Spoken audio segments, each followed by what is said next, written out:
ورحمة الله وبركاته.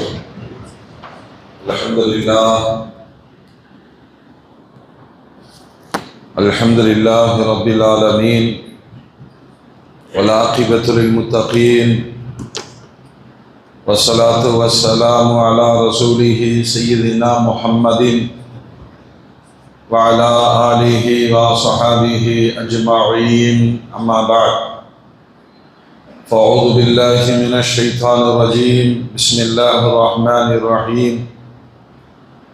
إن المتقين في جنات وعيون آخذين ما آتاهم ربهم إنهم كانوا قبل ذلك محسنين كانوا قليلا من الليل ما يهجعون. وقال النبي صلى الله عليه وسلم: والذي نفسي بيده لو رأيتم ما رأيت لضحكتم قليلا ولبكيتم قليلا. وما رأيت يا رسول الله؟ قال: رأيت الجنة والنار. صدق الله العظيم وصدق رسوله النبي الكريم.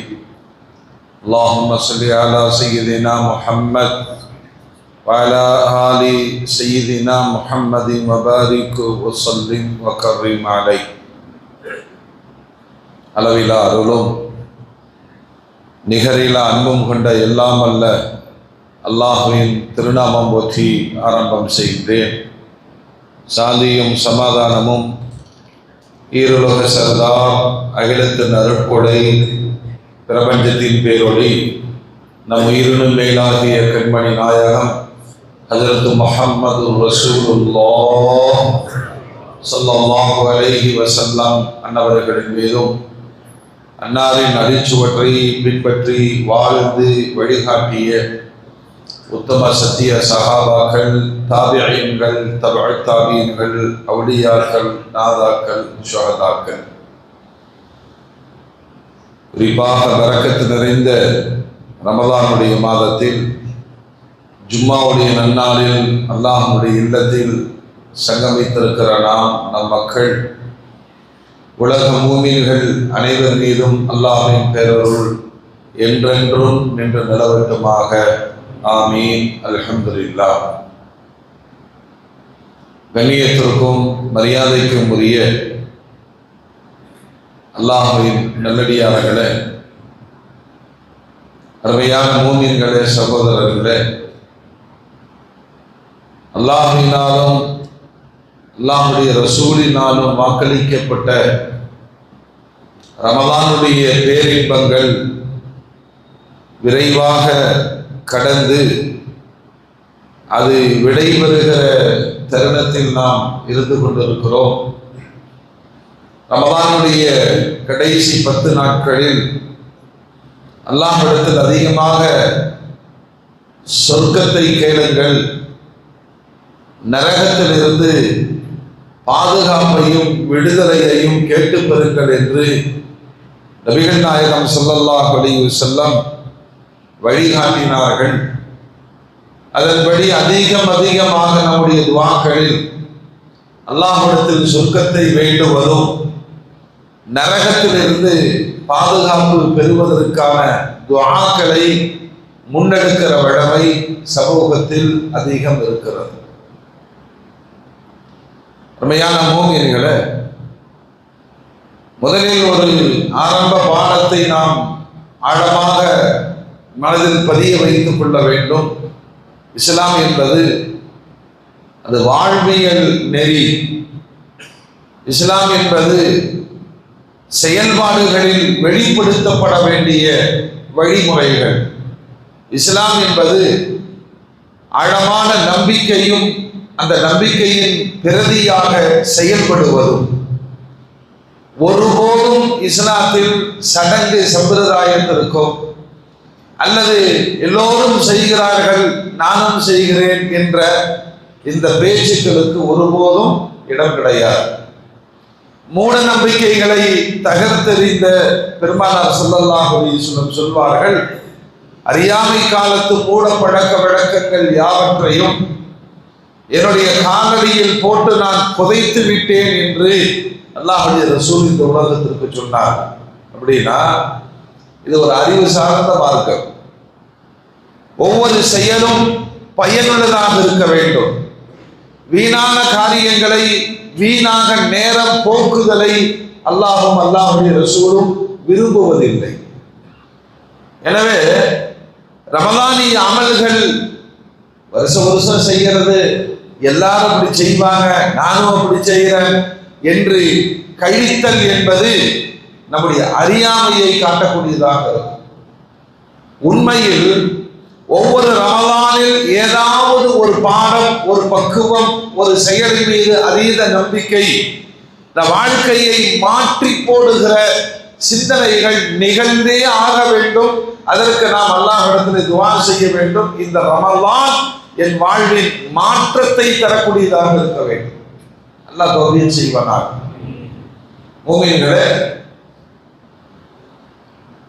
ஆதி மனிதர் ஆதம் அலைஹிஸ்ஸலாம் அவர்களுடைய வரலாற்றை எல்லா சமூகமும் சொல்லுகிறது. எல்லா மத போதனைகளும் முன்வைக்கிறது, எல்லா வேதங்களும் முன்வைக்கிறது. இந்த வரலாற்றில் கொஞ்சம் கூடுதல் குறைவுகள் அல்லது சில அபரிமிதமான செய்திகள் இருக்கலாமே தவிர ஆதாம் ஏவாள் என்ற செய்தியை மறுத்து உலக வரலாறு கிடையாது, இல்லையா? இந்த வரலாற்றை பேசி வருகிற உலகம் எல்லா சமய மக்களும் சொல்லுகிற ஒரு வார்த்தை சொர்க்கம் நரகம். விஞ்ஞானத்தினுடைய இவ்வளவு அதீதமான வளர்ச்சி நிறைந்த காலகட்டத்தில் மேலோட்டமாக இதனை எடுத்துக்கொண்டால் சில நேரங்களில் இந்த இளைய தலைமுறை இதுவெல்லாம் கற்பனை, அப்படியெல்லாம் ஒன்று கிடையாது என்ற மனோநிலைக்கு செல்வதும் உண்டு, அதை விமர்சிப்பவர்களும் உண்டு. ஏனென்று சொன்னால் நாம் வாழுகிற இந்த வாழ்வு மட்டும்தான் நம்முடைய புறக்கண்களுக்கு தெரிகிறது. நம்ம பார்த்துட்டு இருக்கோம், இல்லையா? இந்த துனியாவினுடைய வாழ்வும் இதில் மனம் ஆசைப்படுகிற இன்பங்களையும் மனுஷன் பார்க்கிறான். அதனால இந்த தலைமுறைக்கு எப்படி கருத்துக்கள் முன்வைக்கப்படுதுன்னு சொன்னா, மௌத்தாயிட்டோம்னா முடிச்சிலப்பா, தான் இறந்து போயிட்டோம், அப்புறம் ஒண்ணுமே இல்லைன்னு நல்லா தெரியும். இல்லாத ஒரு வாழ்வனுடைய கற்பனைக்காக ஏன் இங்கு சிரமம் எடுக்க வேண்டும்? நாம சொல்ற விஷயம் ஒரு தலைமுறையினுடைய அடிப்படை ஈமானையே அசைத்து பார்க்கக்கூடிய கருத்தியல். அதனால முன்னாடி நடந்தது அதெல்லாம் விட்டு, இது பின்னாடி வரப்போகுது அதெல்லாம் கண்டுக்காத. நம்ம கண்ணுக்கு முன்னாடி தெரியுது இந்த லைஃப், என்ஜாய் பண்ணணும், ஜாலியா இருக்கணும். இதற்கு கட்டுப்பாடு போட்டு அணை போட்டு இது பாவம், அது கூடாது, இதை நரகத்திற்கு கொண்டு போய் சேர்க்கும் என்றெல்லாம் பயமுறுத்தி இந்த நல்ல வாழ்க்கையை இழந்துவிட வேண்டாம்ங்கிற ஒரு பிரச்சாரம் இளைய தலைமுறையில் மிகப்பெரிய பாதிப்புகளை ஏற்படுத்தியது. மூமின்களே, எல்லா சமயமும் எல்லா வேதங்களும் முன்வைக்கிற ரெண்டு வார்த்தை சொர்க்கம் நரகம் என்பது. அதாவது இஸ்லாத்தை பொறுத்த மட்டிலும் ஆதாரங்கள் இல்லாத செய்திகளை இஸ்லாம் ஒருபோதும் முன்வைக்காது, இல்லையா? இஸ்லாத்தினுடைய அடிப்படை ஆதாரமே அல் குர்ஆன். அல் குர்ஆனுடைய விரிவுரையான பெருமானாரின் பொன்மொழிகள் இரண்டையும் சேர்த்து சமைத்து வடித்து சட்டம் தந்த அருமைக்குரிய சஹாபாக்கள், அதை சமூகத்திற்கு சமர்ப்பித்த இமாம்கள். இஸ்லாம் முந்தைய சமூகங்களின் வரலாறுகளை குர்ஆனிலே நிறைய இடத்தில் அல்லாஹ் பேசுகிறான். ஏன்னா அவர்களுடைய நல்ல செயல்கள் இந்த சமூகம் கடைபிடிக்க வேண்டும். அவர்களின் இறை மறுப்பான அல்லாஹ்விற்கு எதிரான செயல்பாடுகளில் இருந்து அவர்கள் பெற்ற தண்டனைகளை உணர்ந்து நாம் அந்த மாதிரி பாவம் செய்துவிடக் கூடாது இறை மறுப்பு கொண்டிடக்கூடாது என்ற எச்சரிக்கையை குர்ஆன் வரலாறுகளின் வழியே சொல்லுது. அதே நேரத்தில் நாம் மரணித்து விட்டால் என்ன நடக்கும்? உலகத்தில் மரணத்திற்கு பிறகு ஒரு பிரேதத்தை கையாள்வதில் கூட மனிதர்களுடைய நம்பிக்கைகள் இருக்குது. ஒரு பிரேதத்தை கையாள்வதில் கூட அவர்களுடைய நம்பிக்கைகள் சார்ந்துதான் அந்த பிரேதங்கள் கையாளப்படுகிறது. சிலர்கள் புதைப்பார்கள், சிலர்கள் எரிப்பார்கள். அந்த எரிப்பதிலேயும் பல முறைகள் இருக்கு. இப்ப கேஸ் தட்டுப்பாடுனால அது நின்று கிடக்கு. எரிப்பதிலும் கூட அவரவர்களுடைய எண்ணம் சார்ந்த முறைகள். ஆனா இஸ்லாம் ஒரே ஒரு முறைதான் சொல்லுச்சு. ஒருவர் மரணித்து விட்டால் அவருக்கு வழங்கப்பட்ட ஆயுட்காலம் முடிவடைந்தது. விதி, இந்த மரணம் எப்பொழுது சம்பவிக்கும் யாருக்கும் தெரியாது. ஆனால் சம்பவிக்கிற பொழுது நீங்கள் மூமினாக மரணிக்க வேண்டும். இங்க இருந்த பாடத்தை ஆரம்பிக்குது இஸ்லாம். ஏன்னா ஒரு சமூகம் சொல்லுது முடிஞ்சு போச்சு, இந்த உலகத்தினுடைய வாழ்வு முடிந்து போனது. அப்புறம் எல்லாரும் சொல்றாங்களே மறுமை இருக்கு, மன்னரை இருக்கு, விசாரணைகள் இருக்கு, சொர்க்கம் இருக்கு, நரகம் இருக்கு. அந்த சாப்டர்கள்லாம் போகக்கூடாதுன்னா எரிச்சு சாம்பலாக்கி சாம்பலை கொண்டு போய் எல்லா தண்ணியிலையும் கலந்து விட்டுட்டா ஆண்டவனை கன்ஃபியூஸ் ஆயிடுவான். அதுதான் எரித்தலின் கொள்கை. எரித்தலில் இதையும் பெருமானார் பேசுகிறார்கள். மறுமை நாளில் சடலம் எரிக்கப்பட்ட ஒருவரிடம் அல்லாஹ் கேட்பானாம், நான் இறந்தால் என்னுடைய சடலத்தை எரிக்க வேண்டும் என்று சொல்லிவிட்டு வந்தாயே, ஏன் அப்படி செஞ்ச? இல்ல அல்லாஹ், எனக்கு மறுமையினுடைய பயம் வந்துருச்சு, நரகத்துக்கு போயிட்டா என்ன பண்றதுன்னு நினைச்சேன், அதனால நானா ஒரு முடிவு பண்ணேன், இந்த பிரேதத்தை எரிச்சிடணும், எரிச்ச சாம்பலை எடுத்து ஜலசந்திகளில் கலந்து விட வேண்டும்.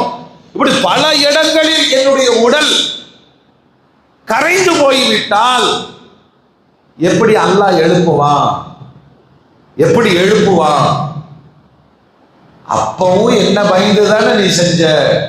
ரப்புல் ஆலமீன் அவனை மன்னிப்பான் என்று கண்மணி நாயகம் ஸல்லல்லாஹு அலைஹி வஸல்லம்.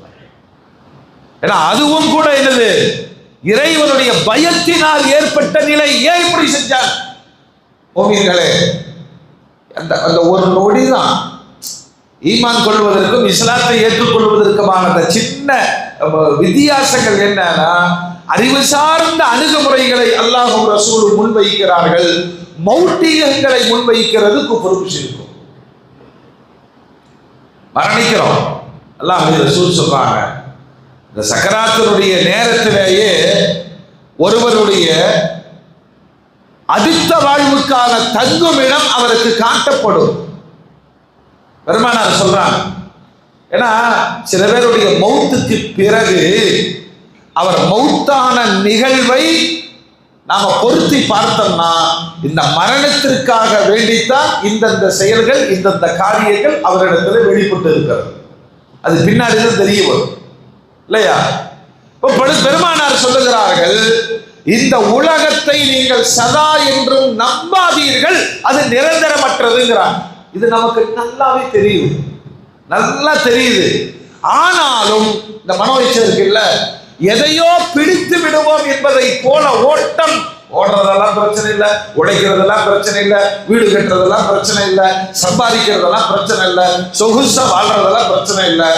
இதை செய்யறதுக்காக அல்லாஹ்வை மறப்பதும் அல்லாஹ்வுடைய சட்டங்களை மறுப்பதும் தான் பிரச்சனை. அல்லாஹ் எந்த இடத்துலையும் சம்பாதிக்க வேண்டாம்னு சொல்லலையே. இதற்காக சம்பாதிக்க வேண்டும் என்பதற்காக அல்லாஹ் சொன்ன ஹலால் ஹராமை டோன்ட் கேர், அதெல்லாம் கண்டுக்க வேண்டியதில்லை. அல்லாஹ் சொல்லிக் கொடுத்த அந்த வரம்புகளை அடுத்தவன் சொத்தை அபகரிச்சிடாதே, மோசடித்தனம் செய்யாதே, ஏமாற்றி விடாதே. இந்த வாழ்வனுடைய முடிவு ஒரு நாள் முடிகிற பொழுது அது கலிமாவோடு ஈமானோடு நல்ல நிலையில முடியும். பெருமானார் சொல்வார்கள், மன் கால லா இலாஹ இல்லல்லாஹ் தஹலல் ஜன்னah. யாருடைய வார்த்தை மன்கான ஆகிரு கலாமி, கடைசி வார்த்தை லா இலாஹ இல்லல்லாஹ் அமைஞ்சிருச்சுன்னு சொன்னா அவர் சொர்க்கத்தில் நுழைவார் பெருமானார் சொல்றார். மோகினிகளே, எல்லாருடைய வாழ்வில் ஒரு முடிவை அல்லாஹும் அல்லாஹ்வுடைய ரசூலும் நமக்கு முன்வைக்கிறார்கள். சக்கராத்துடைய நேரத்துல நாம் நம்பக்கூடிய இன்னொரு வாழ்வு, மறுமையினுடைய வாழ்வு. அந்த வாழ்வுக்கான முதல் தங்கும் இடம் கபர் இல்லையா? மரணத்தினுடைய நேரத்திலேயே தங்க போகும் இடத்தை பார்க்காமல் யாரும் மரணிக்க மாட்டார்கள். அல்லாஹ்வுடைய ரசூல் சொல்றார். அவர் எங்க தங்க போறார்? சொர்க்கமா அல்லது நரகமா? மரணித்து விடுவார், கொண்டு போய் மண்ணறையில் வைத்து விடுவார்கள். இந்த உடல் ஒரு பக்கம் குளிப்பாட்டப்பட்டு சுமந்து செல்லப்படும். உயிர் இன்னொரு இடத்தில் அல்லாஹ்விடத்தில் சாஷ்டாங்கம் செய்துவிட்டு வந்து சேரும். இத்தனை நிகழ்வுகளுக்கு பிறகு மண்ணறையில் வைக்கப்பட்ட பிறகு அவருக்கான அடுத்த கட்ட வாழ்வு பெருமானார் சொல்வார்கள், அல் கபரு அவ்வளவு மன்சிலின் மின் மனாசிலில் ஆகிறா. மறுமையினுடைய முதல் இடம் மண்ணறை. அதுதான் மறுமையினுடைய முதல் கட்டம். அவனை விசாரிப்பாங்க. அந்த விசாரணையில் வெற்றி பெற்றுவிட்டால் அவருக்கு சொல்லப்படும், ஒரு புது மாப்பிள்ளை தூங்குற மாதிரி தூங்கு, சொர்க்கவாதியாக இருந்தால் சொர்க்கத்தின் வாசல்கள் திறக்கப்படும். நறுமணம் கலந்த அந்த தென்றல் காற்று அவருடைய கபருக்கு வீசி கொண்டிருக்கும்.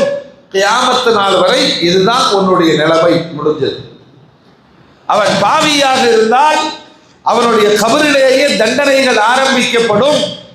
அது பூமிக்கு மேல் வாழுகிற மனிதர்கள், ஜின்னுகளை தவிர எல்லா உயிர்களும் உணர்கிற கடும் வேதனை மண்ணறையில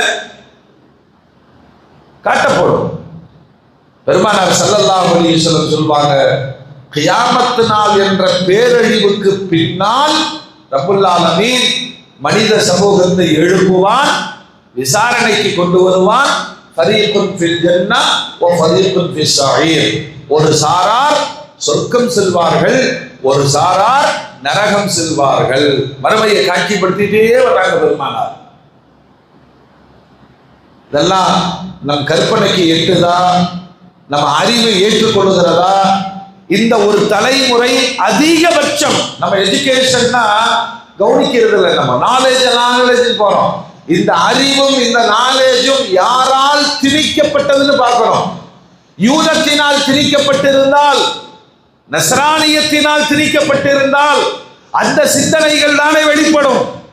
நாம கொடுத்த கல்வி யூதனுடைய கல்வியோ நஸ்ரானியனுடைய கல்வியா அல்லாஹ் ரசூலுடைய மார்க்க கல்வியா கவனிக்கணுமா இல்லையா? ஒரு கல்வி ஏற்படுத்திய தாக்கத்தின் விளைவுதான் இதெல்லாம். கற்பனை மாறி இருக்கு, ஏற்றுக்கொள்ள முடியாது. ஒரு ஆழ்கடலில் ஒரு தாய் மீனும் அதனுடைய குஞ்சும் உரையாடி கொள்ளுகிறது. அப்ப தாய் மீன் சொல்லுது, நான் எங்கெல்லாம் நீந்துறேனோ எங்கூடையே நீ நீந்து, மேல போயிடாத, மேல போயிடாத. அப்போ குஞ்சு மீன் சொல்லுகிறது, ஏன் சும்மா வளவளன்னு இப்படி பயான் பண்ணிட்டே இருக்கிற, மேல போனா என்னதான்? மேல போனேன்னு சொன்னா ஒரு மீனவன் ஒருத்தர் இருப்பான், அவன் ஒரு வலையை போட்டிருப்பான், அந்த வலையில சிக்கிக்குவோம். என்ன கிளவி இதெல்லாம் புரியுற மாதிரியா இருக்கு, நம்புற மாதிரியா இருக்கு.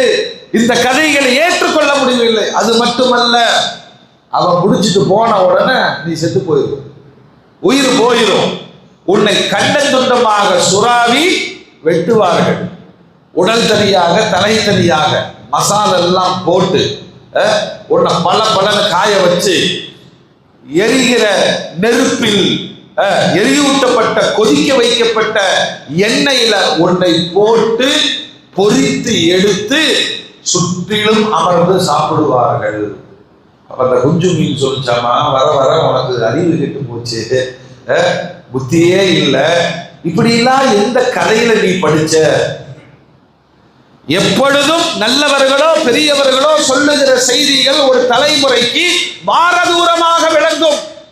நமக்கு தெரியல, எனக்கு புரியல என்பதற்காக இந்த செய்தி பொய் என்று சொல்ல முடியாது அல்லவா? ஏன்னா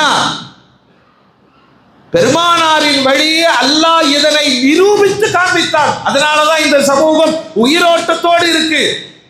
அல்லாஹ்வுடைய ரசூல் பேசுறாங்க, நீ மௌத்தாயிட்டேன்னு சொன்னா 6 அடி மண்ணறைக்குள் நடக்கக்கூடிய சொர்க்கத்தினுடைய அந்த திறப்பும் நரகத்தினுடைய தண்டனைகளும் தொடங்கி வைக்கப்படும்.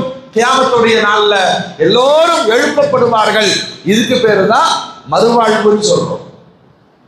வேறு சமூகங்களில் மறு ஜன்மம் என்று சொல்வார்கள். இதையும் மறுக்கிற மனிதர்கள் இருக்கிறார். அவ்வளவுதான், செத்து போயிட்டோமா முடிஞ்சு. நம்ம உடம்ப ஏதாவது ஒரு மெடிக்கல் ஆராய்ச்சிக்காக ஒப்படைச்சிட்டு போயிட்டே இருக்கணும், அந்த மாதிரிலாம் இல்லைங்கிறான். இல்ல, குர்ஆன் சொல்லுது, நம்புங்கள், ஆழமாக நம்புங்கள், அந்த மறுமையினுடைய வாழ்வுக்காக வேண்டித்தான் நாம் படைக்கப்பட்டு இருக்கிறோம். அதுதான் முஃமின்களே. பெருமானார் ஸல்லல்லாஹு அலைஹி வஸல்லம் சொல்வாங்க, விசாரிக்கப்படும். அந்த விசாரணை எப்படி இருக்கும்னு சொன்னா, பிறந்த நாளிலிருந்து இறந்த நாள் வரையிலுமான நம்முடைய ரெக்கார்டுகள், கிராமன் காத்திபீன், நன்மை தீமையை எழுதக்கூடிய மாணவர்கள் எல்லாம் சமர்ப்பித்து விடுவார்கள். அதற்கு மேல் அல்லாஹ் என்ன செய்வார் சொன்னா, சகலத்தையும் படைத்த ரப்புல் ஆலமீன் அல்லவா, அன்னைக்கு நாக்குக்கு பூட்டை போட்டு உடம்ப பேச விட்டுருவோம். துனியாவுடைய வாழ்வில் எந்த நாவு பேசிக் கொண்டிருந்தது, உடம்பு பேசல. ஆனால் மறுமையில் உடம்பை பேச விட்டு நாவுக்கு அல்லாஹ் பூட்டு போட்டு விடுவான். அல் யௌம நக்திமு அலா அஃப்வாஹிஹிம் வ துகல்லிமுனா ஐதீஹிம் வ தஷ்ஹது அர்ஜுலுஹும் பிமா கானூ யக்ஸிபூன். நாக்குக்கு பூட்டு போட்டுருவானா, கை கால் உடல் உறுப்புகள் தான் செய்த அத்துணையும் அது அல்லாஹ்விடத்தில் சொல்லும். சாட்சிக்கெல்லாம் எங்கேயும் போக வேண்டியது இல்ல. மனிதன் வழமையாக பொய் சொல்லி தப்பிக்க பார்ப்பானே, அது எதுவும் கிடையாது. நல்லோர்கள், நல்லடியார்கள், இபாதத்து செய்தவர்கள், துன்யாவில் தன்னை கட்டுப்படுத்திக் கொண்டவர்கள், அவர்கள் சுவனத்து பெருவாழ்வு பெறுவார்கள். யாரெல்லாம் மாறு செய்து வாழ்ந்தார்களோ, அல்லாஹ்வை அஞ்சாமல் வாழ்ந்தார்களோ, வரம்பு மீறி வாழ்ந்தார்களோ, சட்டத்தை கடைபிடிக்காமல் வாழ்ந்தார்களோ, அதையெல்லாம் அப்புறம் பார்த்துக்கலாம் என்று நினைத்தார்களோ, நரகம் செல்ல வேண்டிய நிர்பந்தம் அவர்களுக்கு ஏற்படும். யாருக்கும் யாரும் அந்த ஜாமீன் தர முடியாத நிலைதான் மறுமையின் காட்சியை பெருமானார் விவரிக்கிறார்.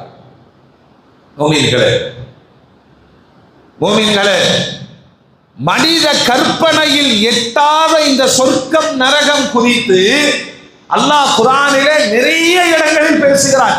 நம்பிக்கையின் ஊட இதை பேசுங்கள். நம்பிக்கைதான். ஏன்னா பெருமானார் கடிதம் எழுதும் பொழுது இஸ்லாத்தை ஏற்றுக்கொள்ளுங்கள் என்று எந்தெந்த பேரரசுகளுக்கு பெருமானார் எழுதினார்களோ ஒரு வார்த்தையை சேர்த்து எழுதுறாங்க. இன்னி அதுஊக இலல் இஸ்லாம், இன்னி அதுஊக இலா கலிமத்தில்லாஹ் வ இலல் ஜன்னah அர்துஹுஸ் ஸமாவாத்து வல் அர்த். பெருமானாருடைய இஸ்லாமிய பிரச்சார கடிதங்களின் வார்த்தைகளில் ஒன்று, நான் அல்லாஹ்வின்பால் உங்களை அழைக்கிறேன், வான் பூமியை விட பிரம்மாண்டமான சொர்க்கத்தின்பால் அழைக்கிறேன். அப்ப ஹிர்கல் பேரரசர் பெருமானாருக்கு பதில் அனுப்பினான், நீங்க ஓர் இறைவனின் பக்கம் அழைக்கிறீர்கள், பிறகு வானத்தையும் பூமியையும் விட பிரம்மாண்டமான சொர்க்கத்தின்பால் அழைப்பதாக சொன்னீர்களே, அந்த சொர்க்கம் எங்க இருக்கு? கேள்வி கேட்கிறாரு. கேட்பவர் யார் தெரியுமா? வரலாற்றில் பொறிக்கப்பட்ட ஹிர்கல் மன்னருடைய வார்த்தைகள். சொர்க்கம் எங்க இருக்கு? அப்படி சொர்க்கம் இருக்குன்னா இந்த பூமியில தான் இருக்குன்னு சொன்னா நரகம் எங்க இருக்குன்னு சொல்லுங்க. ஒரு விவாதத்தீயை பரப்பியதை போன்ற வார்த்தை. அல்லாஹ்வுடைய ரசூல் உடனே பதில் எழுதினார்கள், சுபஹானல்லாஹ், சுபஹானல்லாஹ். இது என்ன இப்படி ஒரு கேள்வி? பெருமானார் கேள்விக்கு கேள்வியே முன்வைத்தார்கள். நான் எழுதிய சொர்க்கம் என்பது வானத்தை விடவும் பூமியை விடவும் பிரம்மாண்டமான படைப்பு என்று சொல்லுகிறேன். அது பூமியில எங்க வரும்னு கேட்கிறீங்க. நான் கேட்கிறேன், பகல் வரும் பொழுது இரவு எங்கே போகிறது? இரவு வருகிற பொழுது பகல் எங்கே போகிறது? அல்லாஹ்வுடைய ரசூல் அவர்களுக்கு புரிய வச்சாங்க. அது அந்த இடத்துல இருக்குது. நமக்கு எது தெரிகிறதோ அதை நாம் நம்புகிறோம். இந்த சொர்க்கம் அல்லது நரகம் என்ற பிரம்மாண்டமான படைப்புகளை நீங்க பார்க்கிற இந்த வான்லோகம், இந்த பூமி, இந்த பந்துக்குள்ள அடக்க முடியுமான்னு சொன்னா முடியாது. ஏன்னா நீங்கள் பார்க்கிற புறப்பார்வையில் அனுபவிக்கிற இந்த வானம் இந்த பூமியை விட பிரம்மாண்டமானது சொர்க்கம். நபிகள் நாயகம் ஸல்லல்லாஹு அலைஹி வஸல்லம் சொன்னார். முஃமின்களே, குர்ஆன் நெடுகிலும் ரப்புல் ஆலமீன் அருமையான விவாதத்தோடு இந்த சமூகத்திற்கான நம்பிக்கையை விதைக்கிறான். அல்லாஹ்வுடைய ரசூல் அதிகபட்சமாக இஸ்லாமிய தாவத்துகள் செய்த இடங்களில் எல்லாம் ஏகத்துவத்தை சொன்ன அழைப்புக்கு பிறகு சொர்க்கம் இருக்கிறது, நரகம் இருக்கிறது, சுப செய்தியும் சொன்னார்கள், எச்சரிக்கையும் செய்தார்கள். சரி, இதை நம்பருக்கு நாமளே நம்ம வாழ்க்கையை திரும்பி பார்க்கிறோம். பிறந்துட்டோம் இல்லையா? பேசாம இருக்க வேண்டியதானே? ஒரு இன்பத்தை தேடி இந்த மனம் பயணிக்கிறது. அப்படியே வர்றோம், வளர்ந்து வர்றோம், சம்பாதிக்க ஆரம்பிச்சாச்சு. சுத்தி இருக்கிறவங்க எல்லாம் நமக்கு சொர்க்க நரகம் தொழுக மருமை அதெல்லாம் விட பெரிய நல்லா சம்பாதி, சமூகத்துல பெரிய அளவா ஓடுறான், உழைக்கிறான். அவனுடைய நேரம் ஒரு சைக்கிள் வாங்கிட்டார், சுகமா இருக்கு, நடந்து போறதை விட சுகமா இருக்கு இல்லையா? ஒரு குடிசையில குடியேறியாச்சு, ஆனந்தமா இருக்கு. ஆனால் மனம் நிற்கிறதானா? மனம் வேறொன்றை தேடுகிறது. அது என்ன? ஒரு பைக்கா இருந்தா இன்னும் கொஞ்சம் சொல்லுங்க நல்லா இருக்கு, இதே கொஞ்சம் சிமெண்ட் சீட்டு போடப்பட்டிருந்தால் அதுவும் நன்றாக இருக்கும். அப்புறம் நினைக்கிறான், காரா இருந்துச்சுன்னா எங்க வேணாலும் போலாமே, ஆர்சியா இருந்தால் இன்னும் கொஞ்சம் நல்லா இருக்குமே. இவன் மனதில் கற்பனையில் ஒரு வாழ்வை தேடுகிறான். சிலருக்கு அது வாய்க்கிறது, சிலருக்கு வாய்ப்பதில்லை. வாய்த்தவர்களை பார்த்து வாய்க்காதவர்கள் சொர்க்கத்து வாழ்வுங்கிறான். அதுவும் சில உலக பணக்காரர்கள் அல்லது ராஜாக்களுடைய வாழ்வை எல்லாம் உலகம் ஒரு காலகட்டத்தில் வெளியே கொண்டு வரும். சொல்லுவாங்க, இவரு தங்க டாய்லெட் யூஸ் பண்ணிட்டு இருந்தார். அப்படி மனிதனுக்கு ஒரு மோகம் ஏற்படுமா? இங்க தங்கம் தடுமாறிட்டு இருக்கு. தங்க கழிவறைகளை பயன்படுத்துகிற அந்த எண்ணம் ஏன் வந்தது? இந்த நபிமார்கள் எல்லாம் சொர்க்கத்தை பற்றி சொன்னதை கேட்டு ஒருத்தன் உலகத்தில் சொர்க்கத்தையே உருவாக்கிய வரலாறை குர்ஆன் முன்வைக்கிறது. முஃமின்களே, அதனாலதான் பெருமானார் ஸல்லல்லாஹு அலைஹி வஸல்லம் இந்த சமுதாயத்துக்கு சொல்லும் பொழுது கற்பனைக்கு எட்டாத செய்திகளை நான் சொல்லல. உங்க மனம் எதை விரும்புகிறதோ அந்த வாழ்வின் பெருவாழ்வு தான் சொர்க்கம். அந்த வாழ்வின் பெருவாழ்வு தான் சொர்க்கம். எல்லாருடைய மனம் என்னங்க? எங்கேயாச்சும் போய் அப்படியே ஒரு தோட்டத்தை வாங்கி, நாங்களே சொல்றோம் இல்லையா, அதுக்குள்ள ஒரு வீடை கட்டிட்டு அப்படி குழுன்னு காத்து, காலையில எந்திரிச்சா வாய்க்கால்ல தண்ணி ஓடணும், அதுல நம்ம குளிச்சுட்டு இளநீர் குடிச்சு நல்லா கூட்டாஞ்சோறு ஆக்கி தின்னு அப்படியே செத்து போனா எவ்வளவு சுகமா இருக்கும். மனிதனுடைய ஆசை தானே.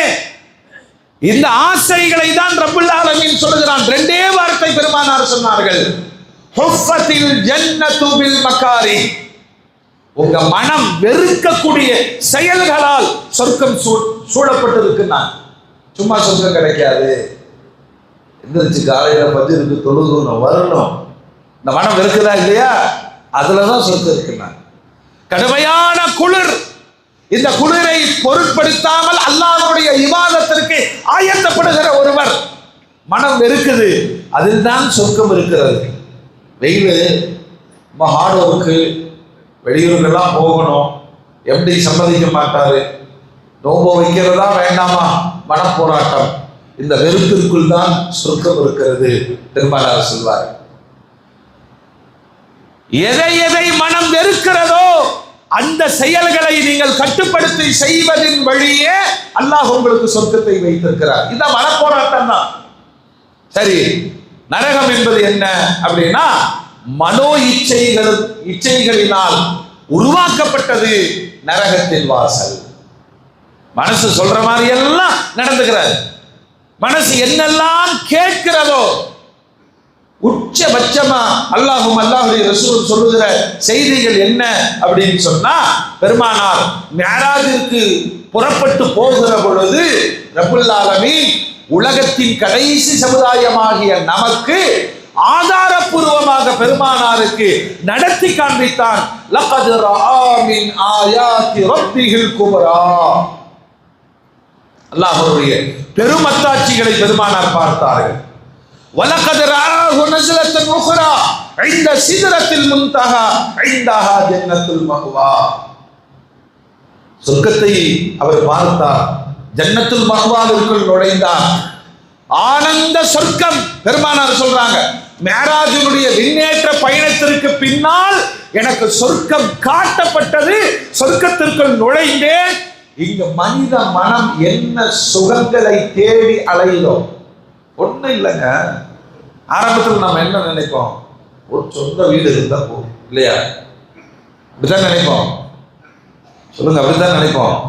வாடகை வீட்டில் இருக்கிறோம், கஷ்டம், வீடு மாறிக்கிட்டே இருக்கிறோம், ஒரு சொந்த வீடு அது சும்மா சிம்பிளா இருந்தா போகுது, அப்படியே இருந்துடுறோம்னா.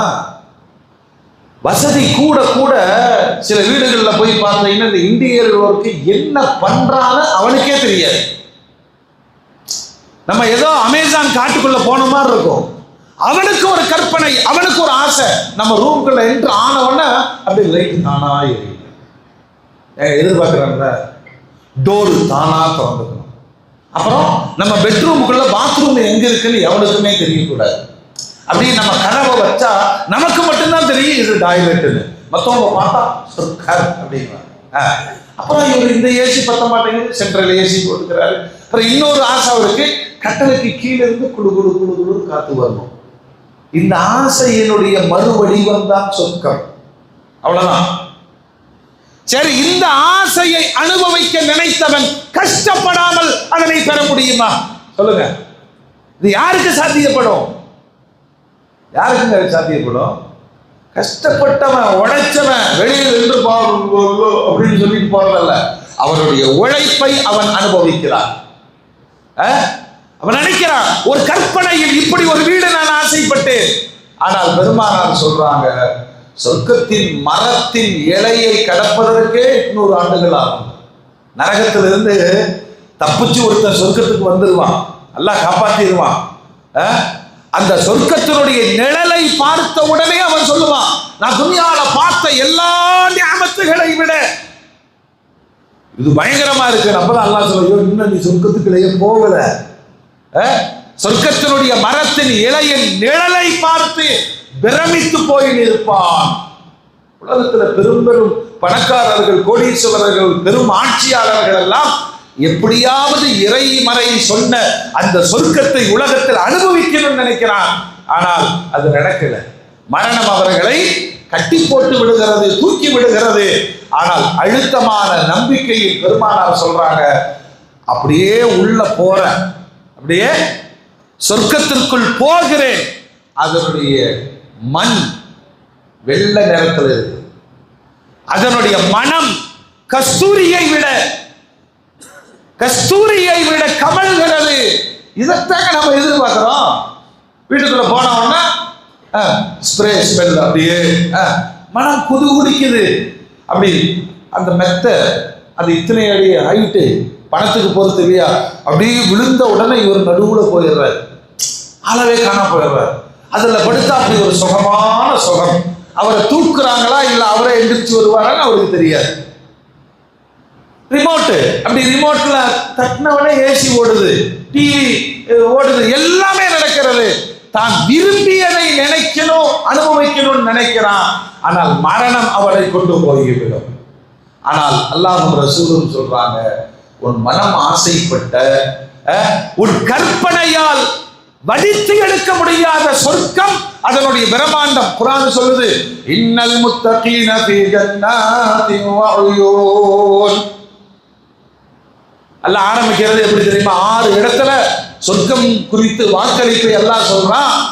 முத்தகீன்கள் தக்வா உடையவர்களுக்கு அல்லாஹ் ஏற்பாடு செய்து வைத்திருக்கிறான் தோட்டங்களும் நீர்நிலைகளும். தோட்டங்களும் சொர்க்கம் என்பது என்ன? பெருமாறியாக தோட்டங்களும் நீர்நிலைகளும். உலகத்துல இந்த டூருக்காக நம்ம கிளம்பி போற சுற்றுலா தலங்கள், டூரிஸ்ட் ஏரியா மொட்டையா கடந்தா எவனாவது போவானா? எதை தேடி போகிறான்? அடர்த்தியான அந்த மரங்கள், அந்த தோட்டங்கள், அது தருகிற நிழல், அது தருகிற காற்று. அப்புறம் ஃபால்ஸ். ஏங்க இங்கிருந்து அப்படியே தென்காசிக்கு போறான், குற்றாலத்துக்கு போறான், இந்த பக்கம் என்ன இருக்கு? எல்லாம் என்னங்க இருக்கு? அதரப்பள்ளி. ஏன் போறான்? அப்புறம் திடீர்னு ஊட்டியில போய் அங்க இருந்து சொல்றான் போர் அடிச்சுட்டு டீ குடிக்க வந்தேன் அப்படிலாம் சில பேர் இருக்கிறாங்க. அப்ப நம்ம எங்க இருந்து சொல்லுவோம் பக்கத்துலதான் இஸ்ராயல் நிக்கிறதா கேள்விப்பட்ட பார்த்துக்கோ அப்படி. அப்புறம் குடும்பத்தோட சேர்ந்து கொடைக்கானலுக்கு போறாரு, ஏற்காட்டுக்கு போறாரு. இந்த குழுமை பிரதேசங்களை தேடி மனிதன் பயணிக்க வேண்டிய அவசியம் ஏன்? ஏழையும் போறாங்க, மிடில் கிளாஸும் போறான், உயர்வர்க்கத்தானும் போறான். என்ன இவனுக்கு அவனுக்கு வித்தியாசம்னா அவன் அங்கேயே ஒரு கெஸ்ட் ஹவுஸ் வாங்கி போட்டுக்குவான். மனம் விரும்பும் பொழுதெல்லாம் அந்த சுகத்தை அனுபவிக்க வேண்டும். அல்லாஹ் சொல்றான், துனியால நான் சொன்னதை கேளு, ஒரு மனம் சொன்னதை நான் சொர்க்கத்தில் தருகிறேன் சொல்லிட்டு அல்லாஹ் சொல்றான், ஆஹிதீன மா ஆதாஹும் ரப்புஹும் இன்னஹும் கானூ கப்ல ذلك முஹ்சினீன். அல்லாஹ் அவங்களுக்கு கொடுத்ததை எடுத்து அனுபவிப்பாங்க. பெருமானார் ஒற்றை வார்த்தையில் சொல்வார்கள், மாலா ஐனுன் ரஅத், எந்த கண்களும் பார்த்திராத, எந்த காதுகளாலும் கேட்டிராத, மனித கற்பனையில் உதயமாகாத சொர்க்கத்தினுடைய பேரின்பங்களை நிஜத்தில் அனுபவிப்பார்கள். ஆனா சும்மா சொர்க்கம் கிடையாது. இதற்கு முன்பு துனியாவுடைய வாழ்வில் அவர்கள் உபகாரிகளாய் வாழ்ந்திருப்பார்கள். முஹ்சினீன்னா உபகாரிகளாக வாழ்ந்திருப்பார்கள். அப்புறம் அல்லாஹ் சொல்றான், கானூ கலீலம் மினல் லைலி மா யஹ்ஜஊன், கொஞ்சமா தூங்குவாங்க, இரவுல எழுந்து வணக்கம் புரிந்திருப்பார்கள். வபில் அஸ்ஹாரிஹிம் யஸ்தக்பிரூன், சஹருடைய நேரத்தில் எழுந்து அல்லாஹ்விடத்தில் இஸ்திக்பார் செய்திருக்கிறார்கள். வஃபி அம்வாலிஹிம் ஹக்குல் லிஸ்ஸாஇலி வல் மஹ்ரூம், தன்னுடைய சொத்துல ஏழை அனாதைகள் யாசகர்கள் அவர்களுடைய பங்கெல்லாம் அல்லாஹ் கொடுத்து வச்சிருக்கிறான் என்று உணர்வார்கள். இதான் சொல்ற. இந்த காசை எடுத்து கொடுக்கும் போது இந்த மனசு ஒரு போராட்டம் பண்ணும். சும்மா எல்லாம் வந்து கேட்கிறாங்க, அவன் கஷ்டப்பட்டு சம்பாதிச்சது கொடுக்கறதா? ஆனா ஊர்ல யாருக்குமே கொடுக்காததா அல்லாஹ் அவங்ககிட்ட கொடுத்து வச்சிருக்கிறான். எல்லாத்துலையும் கொடுக்கல, அல்லாஹ் அவங்ககிட்ட கொடுத்து வச்சிருக்கிறான்.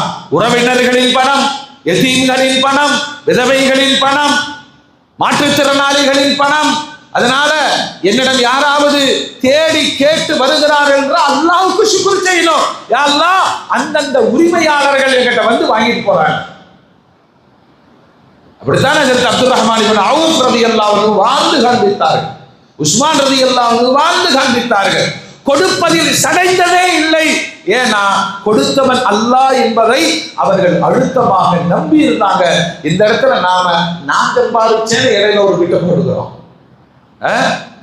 இன்னொரு இடத்துல அல்லாஹ் சொல்றான், இன்னல் முத்தகீன ஃபீ ஜன்னாத்தின் வ நஈம், தக்வா உடையவர்கள் எல்லாம் அந்த தோட்டத்திலும் மிக பெரும் நியாமத்திலும் இருப்பார்கள். தொடர்ந்து அல்லாஹ் சொல்றது, உயர்தரமான மனிதன் ஆசைப்படுகிற மிக பெரும் பேரு சொர்க்கம். அதற்கு நேர் மாற்றமாக நரகம் குறித்தும் குர்ஆன் நெடுகிலும் அல்லாஹ் பேசுறான். இந்த ரெண்டுக்கும் ஒரு பொதுவான வார்த்தை குர்ஆன் பயன்படுத்துது, காலிதீன ஃபீஹா அபதா. ரெண்டு பேருமே நிரந்தரமாக இருப்பார்கள். சொர்க்கத்தில் போன வெளியே வரமாட்டான், நரகத்தில் போனவனும் வெளியே வரமாட்டான். ஆனால் மூமினாக இருந்து பாவங்களினால் நரகத்திற்கு சென்றவர்கள் அல்லாஹ் நாடினால் அவர்கள் நரகத்திலிருந்து விடுதலையாகுவார்கள். மூமினாயிருக்கும். பெருமானார் சொல்லுகிற ஒரு வரலாற்று செய்தி புகாரிலே பதிவு செய்யப்பட்டிருக்கு.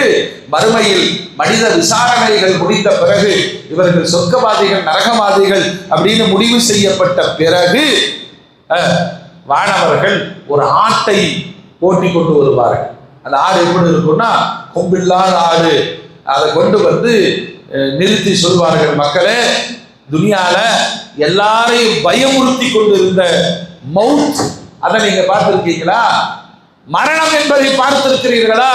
எல்லாரும் சொன்னீங்க, அவர் மௌத்தாயிட்டார், இவர் மௌத்தாயிட்டார், இந்த ஆடு மௌத்தா போச்சு, மாடு மௌத்தா போச்சு, எத்தனை உயிர்கள் இறந்ததை சொல்லி இருக்கிறீர்கள். இன்று பாருங்கள், மவுத்துக்கு மவுத்து நடக்கும் நான். அவ்வளவுதான். இன்னார் சொர்க்கவாதி, இன்னார் நரகவாதி என்ற பிறகு ஒரு வார்த்தை எல்லாம் சேர்த்தியே சொல்றான், காலிதன் ஃபீஹா காலிதன் ஃபீஹா லா மௌத்த லஹும். அதுல நிரந்தரமா இருப்பாங்க, மரணமே சம்பவிக்காது. அப்படின்னா ஆட்டினுடைய உருவத்தில் மரணத்திற்கு அன்றைக்கு அறுப்பு நடக்கும், மவுத்து நடக்கும். வானவர்கள் அறுப்பார்கள், அறுத்து விட்டு சொல்லுவாங்க, சொர்க்கவாதிகளே நிம்மதியா இருங்க, உங்களுக்கு நீ மவுத்து கிடையாது. ஏன்னா இந்த துனியால பயப்பட்டது எதுக்குதான் சொல்லுங்க? தொழில் தொப்பாடு வச்சுட்டு அனுபவிக்க முடியாம மௌத்தா போயிட்டா என்ன செய்யறது? இந்த மௌத்துங்கிற ஒரு வார்த்தை பலவிதமான செயல்பாடுகளை முடக்கி இருக்கிறது இல்லையா? மறுமையில் மரணமே இல்லாமல் பயமே இல்லாத சொர்க்கத்து வாழ்வோம். அதே நேரத்தில் துனியாவில் அல்லாஹ்வை மறுத்ததற்கான நரகத்தின் எச்சரிக்கையும் குர்ஆன் நெடுகிலும் அல்லாஹ் ரசூலும் சொல்லுகிறார். பெருமானார் சொல்லுவாங்க, சொர்க்கவாசிகள்லாம் சொர்க்கத்துக்குள்ள போகும்போது அத்தனை பேரும் ஆதம் அலைஹிஸ்ஸலாம் மாதிரிதான் இருப்பாங்க. ஏன்னா ஸ்டார்டிங் யாரு? ஸ்டார்டிங் யாருங்க? ஒரிஜினலா படைச்சது யார? ஆதம் அலைஹிஸ்ஸலாம் தான். அத்தனை பேர் ஆதம் அலைஹிஸ்ஸலாம் ஜாடையிலே இருக்கும். எல்லாருக்கும் 33 வயசு, எல்லாருக்கும் 33 வயசு. உடலில் முகத்தில் முடிகள் இல்லாத ஜுர்து முருது, பார்ப்பதற்கு அழகான இளமையினுடைய தோற்றம். உள்ள போனவன என்ட்ரன்ஸ், நம்ம கல்யாணத்துக்கு போனவன என்ன ட்ரிங்க்ஸ் கொடுக்குறாங்க? Welcome drinks. அப்படியேப்பா, என்ன நம்மெல்லாம் பாரியிலிருந்து வந்தவங்களாச்சா வெல்கம் ட்ரிங்க்ஸ். அது பச்சை கலரா மஞ்சள் கலரா என்னமோ விஷம் கொடுத்தானோ, அந்த கலக்கணவை எந்த கையை விட்டானோ சரி. ஆனா சொர்க்கவாசிகள் எல்லாம் மீன் ஈரலை கொடுத்து வரவேற்பார். கொஞ்சம் வினோதமா தான் இருக்கு இல்லையா? நம்ம சாப்பிட்ற ஈரல்லாம் படாபடாவா இருக்கு. நேரா சொல்றோம், அதுல 2 கிலோ இல்ல 2 என்ன பிரச்சனை, பெருநாள் அடுத்த வாரம் வரதுல ரெடியாகணும்ல. சரி, எதையே தின்னுதல மீன் ஈரல். அதுதான் சொர்க்கவாதிகளுக்கு வரவேற்பு உணவாக கொடுத்து வரவேற்கப்படும். ஒரு கிழவிட்ட அல்லாஹ்வுடைய ரசூல் பேசிட்டே இருக்கும்போது சொல்றாங்க, போமா யாரையும் சொர்க்கத்துக்கு போக மாட்டாங்க. அந்த பெண் அழுது கொண்டு போனார். பெருமானார் கொஞ்சம் அப்படி ஒரு தமாசு தான், அந்த பெண்ணை சோதிக்க விட்டு திரும்ப அழைத்து சொன்னார்கள், ஒன்றும் கவலைப்படாத, எந்த கிழவியும் கிழவியாக சொர்க்கத்திற்கு போக மாட்டாங்க. ஏன்னா நீ துனியால ஆசைப்பட்டது என்னன்னா வயசே ஆகக்கூடாது. அது துனியால நடக்காது, இங்கதான் நடக்கும். எல்லாருமே 33 வயசு தெரிஞ்சா. இதோட பெரிய அதிசயம் என்னன்னா, இங்க நாம கஷ்டப்படுற சுகரு, சொல்லுங்க, பிபி, ஹார்ட் பிளாக்கு, அப்புறம் கிட்னி மாற்று, டயாலிசிஸ், இதெல்லாம் சொல்றோம். அல்லாஹ் அந்த நோய்களிலிருந்து நம்மை பாதுகாப்பானாக. ஏன்னா ஒரு காலத்துல நோயின்னு ஒண்ணு இருந்துச்சு, அந்த நோய்க்கு ஒரு முடிவு இருந்துச்சு. இப்ப அவன் ஃபைல் போடும் போதே நமக்கு சக்கராத்து காமிச்சிடறான். இந்த ஃபைலு போடும் போதே என்னது, அந்த ஃபைலே பயங்கரமா இருக்கும், ரொம்ப காஸ்ட்லியா இருக்கும். ஃபைல் போடும் போது ரெடி ஆகிக்கன்றான். அதுலயே பாதி மனசு பதறி, ஏங்க இப்படி ஒரு ஃபைல போடுறீங்க? பேஷண்ட்டுங்க, என்கிட்டே நீங்க வந்துதான் ஆகணும். நீங்க சாப்பிடும் போது எங்கள்கிட்ட கேட்டுதான் சாப்பிடணும். சாப்பிட்ட பிறகும் எப்படி இருக்கணும்? ஒரு நரக வாழ்வு. அல்லாஹ்வுடைய ரசூல் சொல்லுவாங்க, அந்த மறுமையில் நோய்களே இருக்காது, அழுக்குகள் இருக்காது, மூக்கு சளி இருக்காது, காரி உமிழ்வது இருக்காது, துருவாடை வீசும் வியர்வைகளும் இருக்காது. மனம் எதை இந்த துன்யாவில் விரும்பியதோ அது அனைத்தும் அல்லாஹ் சொர்க்கத்தில் வைத்திருக்கிறார். அது கிடைக்க வேண்டுமானால் இங்கு நீங்கள் தியாகம் செய்ய வேண்டும். ரப்பு எதை சொன்னானோ அப்படி வாழ. அல்லாஹ் சொல்லிட்டான், விபச்சாரத்தின் அருகில் கூட நெருங்காதீர்கள், நான் நெருங்க மாட்டேன். ஏன்னா எனக்காக அருள்களை அல்லாஹ் வைத்திருக்கிறார். இங்கு மதுபானத்தின் வாடையை கூட நுகராதீர்கள், நுகர மாட்டேன். எனக்கு ரப்புல் ஆலமீன் ஆறையே ஓட வைத்திருக்கிறான்.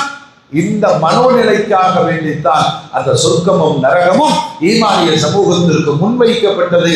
குர்ஆன் அதிகபட்சமாக சொர்க்கத்தையும் நரகத்தையும் பேசுகிற பொழுது சிலாகித்தும் சொல்லுகிறது, வேதனையை வெளிப்படுத்தும் வார்த்தையிலும் சொல்லுகிறது.